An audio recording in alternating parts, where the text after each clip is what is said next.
Pati jauniausia 3 metukų dainininkė Eva Stepancovaitė. Dainuoti ją moko mokytoja Sonata Širvelienė.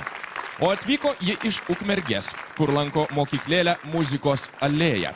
Štai kokia šaunuolė. Pasiklausykime ir šaunios dainelės, Ežiuko dainelės. Akompanuoja Audra Bernadišienė.